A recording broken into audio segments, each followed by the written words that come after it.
Thomas and Percy are good friends.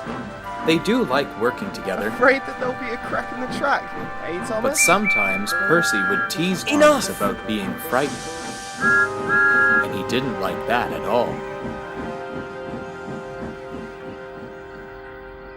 One evening, Thomas was dozing happily, but Percy wanted to talk.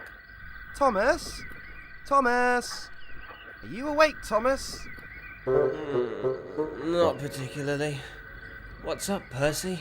Are you dreaming about the time that you thought I was a ghost? Certainly not.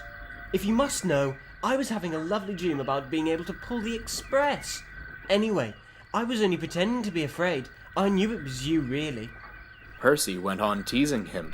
Rather dark out tonight, innit? I hope the guard leaves the light on for you tonight. Why?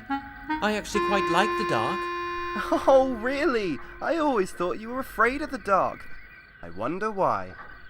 Thomas decided to say nothing and went back to sleep instead. The next day, Sir Topham Hatt came to see him. I'd like you to go to the harbour tonight, Thomas. You'll have to collect something, rather unusual. What sort of something, sir? Oh, wait and see, my dear engine. Wait and see.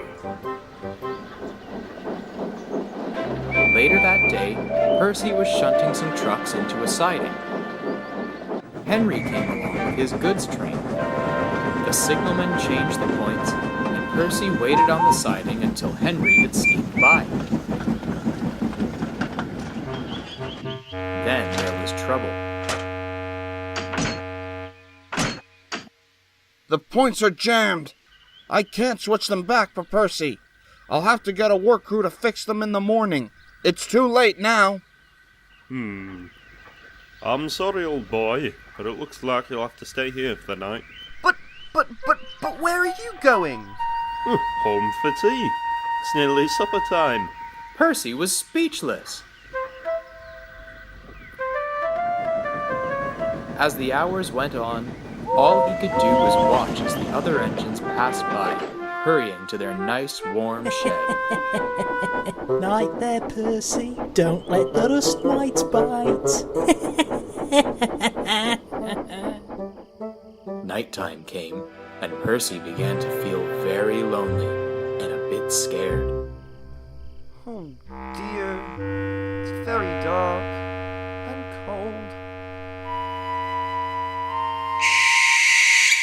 Oh! What was that? It was only an owl, but Percy didn't realize this. Oh, I wish Thomas was here too. Thomas was at the harbor, waiting for his mysterious load to be put on his train. Suddenly, there it was!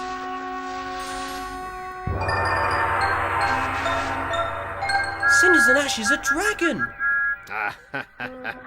Don't worry, Thomas. This dragon's made of paper for the festival tomorrow. Oh, well, that's all right then. The workmen lifted the dragon onto Thomas's flatbed truck, and then put lights inside and around it for protection. Then Thomas set off into the misty night.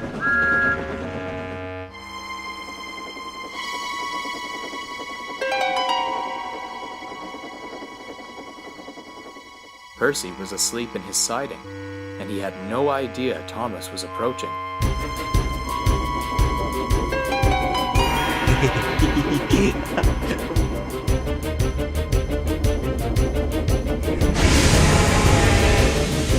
Percy woke up with a start. Help! I'm not going to open my eyes until my driver comes back.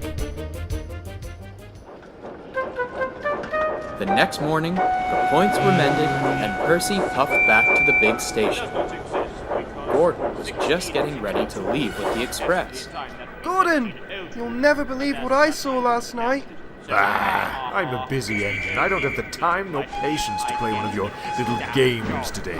But I've seen a dragon. Honest, it was huge and lit up all over and it even breathed fire at me. dragon. Oh, you've been out in the sun for a little too long, Percy. Your dome has cracked. A dragon. Oh, wait until Henry hears. Before long, the news had spread about Percy's dragon, and when the other engines heard, they all laughed too. Look out, Percy, or the dragon may gobble you up. I hear they like caterpillars for their diet. No one believes me. Well, it was late at night. Maybe I did imagine the dragon after all. Courtesy call for Mr. Tom Tipper.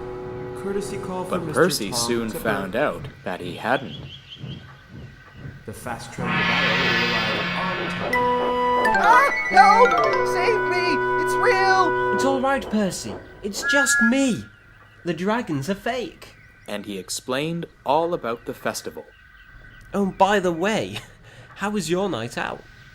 Percy decided to tell Thomas the truth. Well, it was awful, Thomas. It was dark out, there were all these noises, I was alone, and... Passengers, the afternoon tea express. And now I see why you get upset when I tease you about the ghost trick. Well, Percy, maybe we do get scared sometimes. But if we're not afraid to tell each other, then that means we're quite brave too.